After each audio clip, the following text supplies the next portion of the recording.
Hi all, welcome to pharma research. आज का हमारा टॉपिक है करियर गाइडेंस के ऊपर कि बेसिकली एज अ फ्रेशर जब आप जॉब ढूंढने के लिए जाते हो तो आपको बहुत सारी दिक्कतों का सामना करना पड़ता है। तो उसमें से कॉमन पॉइंट्स में क्या सोल्यूशन है, तो ये इस पावर पॉइंट प्रेजेंटेशन से हम देखेंगे। ठीक है। So as you are a fresher, आपके पास बहुत सारा कंपटीशन है, तो आपको इम्प्रूव करना पड़ेगा हर things related to your knowledge, related to your certification courses, extra activity, languages, extra studies, confidence. Main thing, you need to build your proper resume, okay, then interview related question and then other contacts related, okay. So जो सबसे पहला point है related to knowledge. अभी कैसा है कि आप as a fresher join कर रहे हो कोई भी इंडस्ट्री में, तो जितना हो सके as much as you can you need to learn, okay, and learn right things. जैसे कि अभी कोई बुक है तो स्टैंडर्ड बुक रेफर करना सीखिए। जैसे कि अगर कोई लिमिट टेस्ट वगैरह देखना है तो जैसे कि IPBP जो है उसको रेफर करना सीखिए, रैदर देन कि अदर कोई भी पब्लिकेशन का बुक है उसमें प्रिंटर या प्रिंट आउट एरर हो सकते हैं, लेकिन जो स्टैंडर्ड बुक है उसमें बहुत कम प्रिंट आउट एरर होते हैं या ना के बराबर ही होते हैं। Learn different thing related to your field, like जैसे कि अभी फार्मास्यूटिकल जो अभी कोविड का जो वैक्सीन आया था, ठीक है, वो किस कंपनी ने बनाया था, उसका मैकेनिज्म क्या है। ऐसा कि जो आपके फील्ड से रिलेटेड है उसको सीखने की ज़्यादा से ज़्यादा कोशिश कीजिए कि जो भी मार्केट में अभी लेटेस्ट है, ठीक है, बिकॉज इंटरव्यूअर उसके ऊपर भी क्वेश्चन में भी पूछ सकता है, ठीक है। Learn specific at end point, जैसे कि अभी एंड पॉइंट पे आए हो, ठीक है, तो कुछ स्पेसिफिक जैसे कि अभी प्रोडक्शन के लिए जा रहे हो तो प्रोडक्शन का जो इवैल्यूएशन का डेटा होता है या फिर जो यानी कि इवैल्यूएशन टेस्ट होते हैं या फिर प्रोडक्शन का जो इक्विपमेंट होता है उसका ज़्यादा से ज़्यादा स्टडी कीजिए। यानी कि स्पेसिफिक जो भी आप जा रहे हैं जिस डोमेन में उसका ज़्यादा से ज़्यादा स्टडी करने की कोशिश कीजिए। Learn when you reach at your goal to achieve your next goal. जैसे कि अभी आप अगर कोई आपको जॉब मिल गया तो ऐसा मत सोचिए कि बस अभी जॉब मिल गया अभी यहाँ पर ही सेटल हो जाता हूँ। ऐसा कभी भी मत कीजिए। उस कंपनी में जाइए, उस इंडस्ट्री में जाइए, वहाँ पे न्यू थिंग्स सीखिए और वो आपके फ्यूचर ग्रोथ के लिए, जो आपका करियर का फ्यूचर ग्रोथ है उसके लिए यूटिलाइज कीजिए, ठीक है।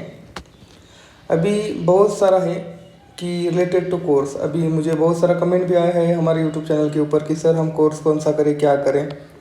तो मैं एक बताना चाहता हूँ आपको कि do not enter any kind of like paid courses, ठीक है। पेड कोर्सेज के लिए आप यानी कि पेड कोर्सेज करो जैसे कि यूडीमी वगैरह है कि जो रीजनेबल प्राइस आपसे ले रहे हैं, ठीक है, 200 300 400, ठीक है। लेकिन कुछ सर्टिफिकेशन कोर्सेज मैंने ऐसे भी देखे हैं कि जो 1.5 लाख रुपया ले रहे हैं, ठीक है। अभी पूना में ही ऐसे बहुत सारे इंस्टीट्यूट है, मैं उनका नाम नहीं ले सकता। अगर आप सर्च करोगे कोई 25,000 ले रहा है, कोई 30,000 ले रहा है, और सीखा क्या रहे है जो आपने खुद 4 साल सिखाया है यानी कि आपको डिग्री में, वही वो आपको सिखा रहे हैं 1 डेढ़ महीने में और उसका 25,000 30,000 ले रहे हैं, ठीक है। ये टोटली उनका बिजनेस मॉडल है, इसमें मत फंसिए। जितना हो सके उतना पेड कोर्स से दूर रहिए। अगर लेना ही चाहते हो तो बिल्कुल मिनिमलिस्टिक अमाउंट देके, अगर वो वैल्यू फॉर मनी है या नहीं वो भी देख के लीजिए, ठीक है। Do not waste your money you already know, यानी कि जो आप खुद से पहले जानते हो। जैसे कि अभी फार्माकोविजिलेंस का डेफिनेशन है, ये है, वो है, ठीक है। जैसे कि एडवर्ड ड्रग रिएक्शन है, ये क्या होता है, तो ये खुद आप 2-3 साल पढ़ चुके हो इस चीज़ को, ठीक है। तो इसको वापस से पढ़ने की ज़रूरत नहीं है, ये कह रहे हो यहाँ पे। तो उसका कोर्स लेने की कुछ भी ज़रूरत नहीं है आपको, ठीक है। Just recall your previous knowledge and उसके ऊपर भी आपका काम हो जाएगा। ऐसा नहीं है कि सर्टिफिकेशन कोर्सेज देख कर ही आपको इंडस्ट्री में जॉब मिल सकता है। जैसे कि अभी आप फार्मा से हो तो अलग से फार्मा को विजिलेंस का कोर्स करने की कोई ज़रूरत नहीं है। और मैं एक बात आपको स्ट्रिक्टली बता देता हूँ कि कोई भी ऑर्गेनाइजेशन जो ऑनलाइन क्लासेस वगैरह लेते हैं या फिर वो जो पेड कोर्सेज सबमिट करते हैं, वो ऐसा नहीं कहेंगे कि हाँ चलो कि आप अभी फार्माकोविजिलेंस डोमेन में आना चाहते हो तो हम लोग आपको क्या करेंगे कि प्रॉपर आर्गस एरिस का जो सॉफ्टवेयर है उसके ऊपर आपको यूज़ करने के लिए देंगे, कैसे देंगे, ऐसा कहाँ पर भी नहीं होता, ठीक है। आप सिलेक्शन होने के बाद ही ये सब आपको सीखने को मिलेगा, ठीक है, इनिशियल डेज में। सो इससे दूर रहिए, ये सब कुछ एक मार्केटिंग स्ट्रेटजी है, और ये जो फ्रेशर स्टूडेंट है वो उनके कस्टमर ही है, ठीक है। तो पेड कोर्सेज से दूर रहिए, that's it. Focus on content rather than fees and all. ऐसा मत सोचिए कि 1.5 लाख का कोर्स है तो आपको बहुत प्रॉपर नॉलेज मिलेगा, ऐसा कुछ नहीं रहता, ठीक है। उसमें कंटेंट क्या है, जैसे कि अभी यूडीमी पे रेगुलर ट्रैपर्स के लिए कोर्स है, ठीक है, 300-400 रुपये का है मेरे हिसाब से, तो वो आप कर सकते हैं, ठीक है। उसका कंटेंट देखिए, एक्चुअली इसे पब्लिकेशन का भी है, उसका कंटेंट देखिए। अगर वो आपको लगता है कि वो कंटेंट ठीक ही है तो आप आगे प्रोसीड कर सकते हो, या फिर उसको इग्नोर कर दीजिए। Focus on extra courses like Excel, MS Office, PowerPoint. अगर आप IT में आना चाहते हो, ये मस्ट भी है, ठीक है, आपको ये आना ही चाहिए, इसके बगैर आप IT में नहीं आ सकते, ठीक है। अगर आप ऐसा बोलोगे कि हाँ मुझे एक्सेल चलाना ही नहीं आता, मुझे MS ऑफिस चलाना ही नहीं आता, मैंने पावर पॉइंट कभी यूज़ ही नहीं किया है, तो आपके लिए बहुत डिफ़िकल्टीज होगी। तो इसके ऊपर आप जब आपकी डिग्री में हो, मास्टर्स में हो, तो इसका ज़्यादा से ज़्यादा यूज़ कीजिए, इसका नया नया तकनीक सीखिए, जो आपको आपके फ्यूचर में जब आप इंडस्ट्री में जाओगे कोई भी, तो आप वहाँ पे यूज़ कर सकते हो, ठीक है। This is not only for IT, even if you are going for the core pharmaceutical field ना, at that if you go for F&D R&D ना, अगर आपको कोई ड्रग का रिलीज वगैरह निकालना है तो उसमें एक्सेल बहुत इंपॉर्टेंट होता है। अगर कोई लेटर टाइप करना है तो MS ऑफिस, तो कंप्यूटर का नॉलेज तो मस्ट भी है, ठीक है। Focus on those which make you differentiate than others, like कि अभी आपके पास अगर कोई एक्स्ट्रा नॉलेज है तो उसके ऊपर ज़्यादा से ज़्यादा फोकस करने की कोशिश कीजिए, ठीक है। Consult with your experience person के साथ आप थोड़ा सा बात कीजिए, जैसे कि अभी आप PV में जाना चाहते हो, ठीक है, तो उसको बोलिए कि भाई मैं PV में आना चाहता हूँ, तो क्या एक्सपीरियंस है आपका, क्या स्टेप्स मेरे को फॉलो करने पड़ेंगे, कौन सा मेन इंपॉर्टेंट पॉइंट होता है PV में, ये सब कुछ उससे पूछिए, ठीक है। इवन उसका इंडस्ट्री के रिलेटेड एक्सपीरियंस वगैरह क्या होता है वो भी उससे पूछिए। मोस्ट ऑफ द स्टूडेंट जो आपके नज़दीक है वो आपको बता देंगे कि भाई ये ऐसा है, इधर जॉब वर्क रोल ऐसा होता है, इधर ऐसा होता है। मैंने बहुत से ऐसे कंपनी में देखी है जहाँ पे सिर्फ जॉब रोल के लिए जैसे कि हाँ, जॉब रोल देंगे as a research, clinical research associate का, ठीक है, क्लिनिकल रिसर्च एसोसिएट का। और काम क्या देंगे कि कंप्यूटर है एक, उसके ऊपर से जो डेटा है उसका वो कॉपी पेस्ट करके दूसरे किसी शीट में वगैरह डालना है, ठीक है। तो ये CRA का रोल नहीं है, ठीक है। CRA का प्रॉपर रोल क्या है कि जो क्लिनिकल जो पेशेंट होता है उनका मॉनिटरिंग है, उसके बाद उसका जो इंफॉर्मेशन ब्राउचर वगैरह है वो फिलअप करना वगैरह, बहुत सारे रोल है CRA के, ठीक है। CRA QA वगैरह के बहुत सारे रोल होते हैं, ये कॉपी पेस्ट करना आपका जॉब नहीं है, ठीक है। लेकिन ये क्या क्या करेंगे कंपनी वाले कि आपको ये देंगे कि बोलेंगे कि CRA का रोल है, कर लीजिए, और इनिशियली ये पैकेज भी अच्छा देता है, ठीक है। अगर CRA में जाओगे तो आपको बेसिकली 10,000 से लेकर 20,000 तक पैकेज मिल जाता है, ठीक है, बेसिकली, ठीक है। अगर आप बहुत अच्छे नाइपर या फिर कोई अदर लाइक बिट्स पिलाने से करते हो तो आपको अच्छा पैकेज में भी अगर प्लेसमेंट हो जाए तो आपको 30-40 हज़ार का भी मिल जाता है, ठीक है, इनिशियल स्टेज में। लेकिन ये बहुत रेयर रहता है। और अगर आप कौन से भी आपके लोकल कॉलेज से कर लेते हो तो 10-20 हज़ार तो आपको मिल ही जाता है CRA के जॉब के लिए। लेकिन ये जो होता है ना, ये कंप्यूटर बेस वाला जॉब, ये डायरेक्टली आपको 25 से लेकर 30,000 तक देते हैं सैलरी, और ये आपको बोलते हैं कि CRA का रोल है और ये काम कीजिए।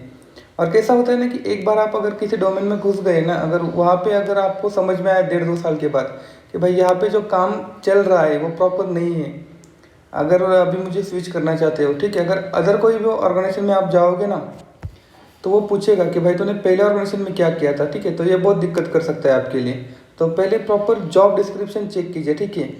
जॉब डिस्क्रिप्शन, कोई भी इंटरव्यू होने से पहले उसको पूछिए कि जॉब डिस्क्रिप्शन क्या है, ठीक है।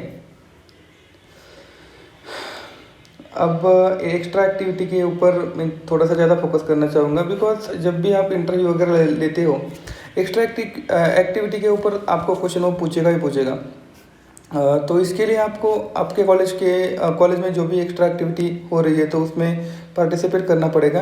Also participate in your sport activity, also social activity, अगर कोई आपका कैंप वगैरह जा रहा है तो उसमें भी पार्टिसिपेट कीजिए। एंड जैसे कि अगर आप कॉन्फिडेंस वगैरह बिल्ड करना चाहते हो, कि जैसे कि अभी पुणे यूनिवर्सिटी की बात करें तो नेशनल फार्मेसी वीक रहता है, NPW, ठीक है। तो उसमें पोस्टर प्रेजेंटेशन वगैरह रहते हैं, ठीक है। Poster presentation, paper presentation, WhatsApp code competition, बहुत सारे रहते हैं, ठीक है। और उसका एंट्री फी भी इतना ज़्यादा नहीं रहता, 200-300 रुपये रहता है। तो उसमें आप पार्टिसिपेट करने की ट्राई कीजिए, बिकॉज जब आप अपने क्लास के सामने बोल रहे होते हैं ना, तब आपको 1-2 साल में जो आपके सभी दोस्त ही होते हैं वैसे तो कॉन्फिडेंट आ जाता है कि भाई मैं इनके सामने तो बोल लूँगा, ठीक है, सेमिनार वगैरह में। लेकिन जब आप पोस्टर प्रेजेंटेशन वगैरह में जाते हो ना, तब सभी बंदे प्रिपेयर रहते हैं, ठीक है। बिकॉज उनको चाहिए क्या, उनको चाहिए फर्स्ट रैंक या फिर रनर अप, ठीक है। तो उनसे जब आप कॉम्पीट करते हो ना, तो एक अलग ही लेवल का आपका जो कॉन्फिडेंस लेवल है ना, वो बिल्डअप होता है। तो उसमें पार्टिसिपेट करने की आप कोशिश कीजिए। Then always participate in every activity, ठीक है। जैसे कि अभी आप कॉलेज लाइफ में हो, तो जो एक्टिविटी वगैरह जो आ रही है ना, वो बाद में कभी भी नहीं आने वाली, ठीक है। तो try to like enrol yourself in that activity also. जब भी कोई चांस मिले ना, तो उसको मिस मत कीजिएगा, ठीक है। तो पार्टिसिपेट इन एवरी एक्टिविटी। अभी लैंग्वेज का बहुत सारे लोगों का बैरियर होता है, जैसे कि अभी बेसिकली मैं मराठी से हूँ, तो मुझे हिंदी में थोड़ा सा दिक्कत होता है, अंग्रेज़ी में भी थोड़ा सा होता है, लेकिन ठीक ठाक ही है अभी। तो आप क्या कीजिए कि जो प्रोफेशनल लैंग्वेज है, जैसे कि इंग्लिश लैंग्वेज है, तो उसको लर्न करने की कोशिश कीजिए। और बहुत सारे आपको यूट्यूब के ऊपर भी फ्री ऑफ कॉस्ट कोर्सेज मिल जाएंगे कि how to learn this language, how to learn this language. अगर आपको सभी लैंग्वेज आती है तो कुछ एक्स्ट्रा ऐड करने की कोशिश कीजिए कि जो आपके रिज्यूम को अच्छा बनाएगा। और भी invest on your language. Invest मतलब मैं टाइम के हिसाब से बोल रहा हूँ, not for money, okay. Money का इसमें कुछ भी रोल नहीं है। जब जितना आप एफर्ट्स लेंगे अपने हिसाब से, जितना टाइम देंगे, उतना आपका लैंग्वेज अच्छा बनेगा, ठीक है। Try to learn in front of mirror. अभी आप समझो कि इंग्लिश सीखना चालू कर रहे हो, तो आप मिरर के सामने खड़े रहो और लर्न करने की कोशिश करो, ठीक है। Try to learn and speak with in your group. जैसे कि आप दोस्त लोगों का ग्रुप है, आई नो दैट कि वो मजाक उड़ाएंगे स्टार्टिंग में, लेकिन अगर आप उनसे बात करने की कोशिश करोगे तो वो भी आपसे बात करने की कोशिश करेंगे। तो अगर हो सके तो ग्रुप में आप इंग्लिश लैंग्वेज का या फिर कोई भी लैंग्वेज का जो आप लर्न करना चाहते हो फॉर योर करियर ग्रोथ, उसकी प्रैक्टिस कीजिए। रिलेटेड टू एक्स्ट्रा स्टडी, अभी रिसर्च कीजिए। जैसे कि अगर कोई टॉपिक है, कि जो आपका अभी टॉपिक है, फॉर एग्जांपल मेरा टॉपिक था इन्फ्लेमेटरी बाउल डिसीज, ठीक है। ये क्यों होता है, कैसे होता है, ये सब कुछ, सॉरी सॉरी हाँ, इन्फ्लेमेटरी बाउल डिसीज मेरा जो टॉपिक है, उसके ऊपर अभी मैंने क्या किया था, रिसर्च किया था। तो रिसर्च करने के लिए मुझे बहुत सारा स्टडी करना पड़ता था, ठीक है।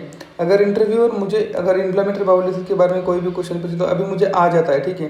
तो ऐसा ही आप अपना टॉपिक के ऊपर रिसर्च वगैरह कीजिए। जो भी जैसे कि अभी आपका इंटरव्यू है फार्माकोजेनेसिस के लिए, तो उसके ऊपर भी रिसर्च कीजिए कि भाई कौन सा क्वेश्चन पूछ सकता है ये।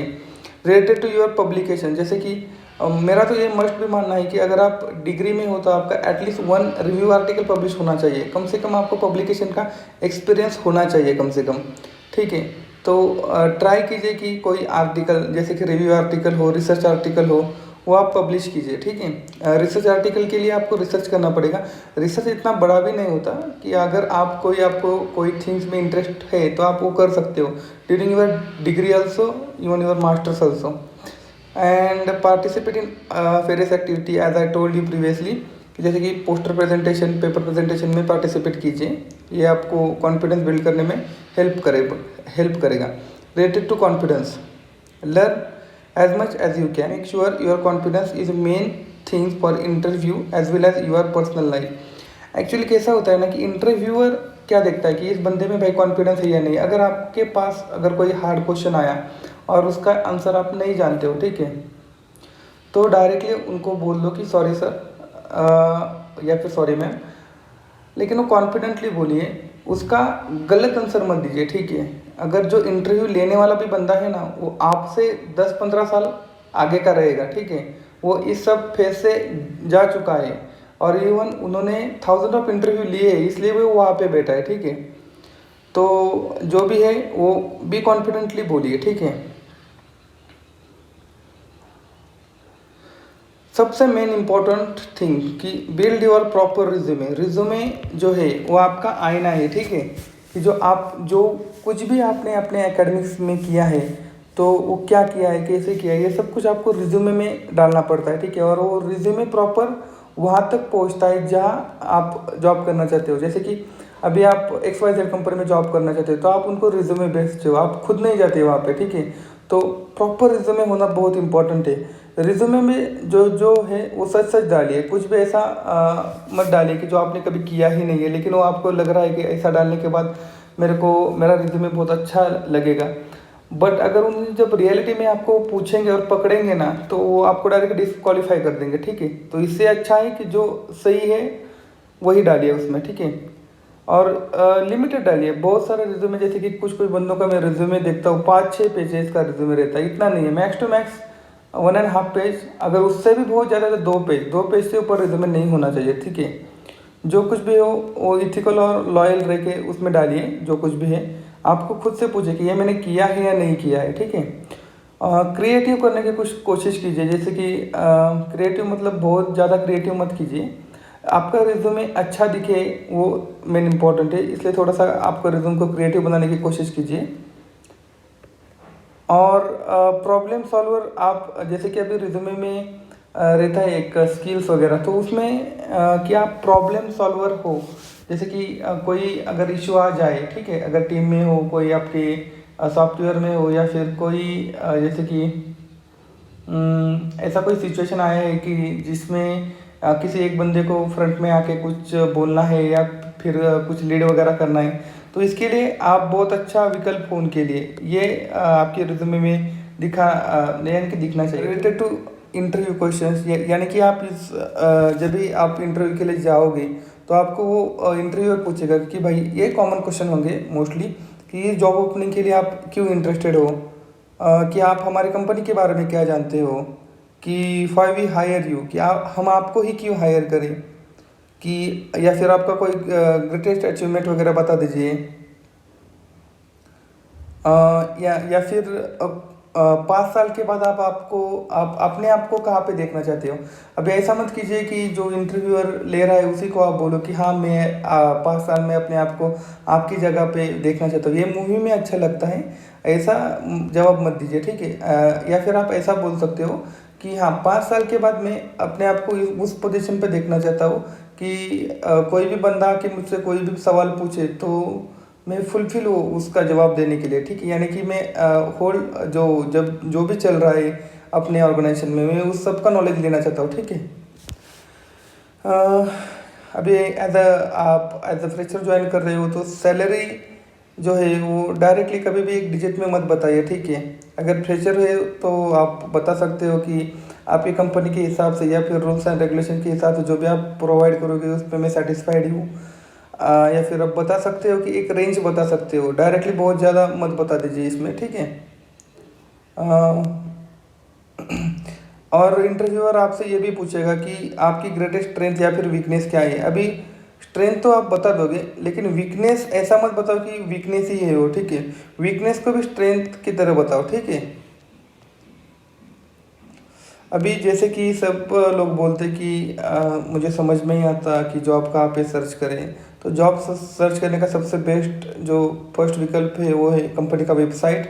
उसके बाद सोशल मीडिया में लिंक्डइन सबसे बेस्ट है, देन naukri.com, ये दो सबसे बेस्ट है, ठीक है। लिंक्डइन में अभी तक आपने अकाउंट नहीं निकाला है तो लिंक्डइन में जाके पहले आप अकाउंट निकाल लो, ठीक है। उसके बाद नौकरी, इंडीड, व्हाट्सएप, टेलीग्राम या फिर व्हाट्सएप में भी आप ज्वाइन हो सकते हो, जहाँ पर बहुत सारे ग्रुप होते हैं, ठीक है। या फिर बेस्ट की रेफरल थ्रू आप अपने सीनियर के पास से भी जा सकते हो, या फिर कोई लिंक्डइन के ऊपर या फिर कहाँ पर अगर पोस्ट वगैरह देखा आपने तो उसके थ्रू भी आप जा सकते हो, ठीक है। तो यही था आज के लिए। और मैं टॉपिक यही कहना चाहूँगा आपसे कि कोई भी पेड कोर्स मत कीजिए फर्स्ट ऑफ ऑल, ठीक है। उसमें आपका पैसा ही वेस्ट होगा। Second thing, learn as much as you can. और जो भी आपका सीनियर वगैरह है उनसे कांटेक्ट करके रखिए, या फिर जो भी इंडस्ट्री में आप जॉब वगैरह करना चाहती है उसको, जो करियर का वेबसाइट है उसको टाइम टू टाइम विजिट कीजिए। और लिंक्डइन के ऊपर अभी तक आपने अकाउंट नहीं निकाला है तो अकाउंट ओपन कीजिए। और वहाँ पर भी जॉब सर्च करने की कोशिश कीजिए, ठीक है। तो मिलते हैं नेक्स्ट वीडियो में। नेक्स्ट वीडियो अपना बनेगा हाउ टू बिल्ड रिज्यूमे। उसमें मैं आपको प्रॉपर एक वर्ड का फॉर्मेट भी दे दूंगा, जिसमें आप सिर्फ अपना नाम और वो कॉपी पेस्ट करके आपका खुद का रिज्यूमे बना सकते हो, ठीक है। If you like our video please like share and subscribe to our YouTube channel. Thank you.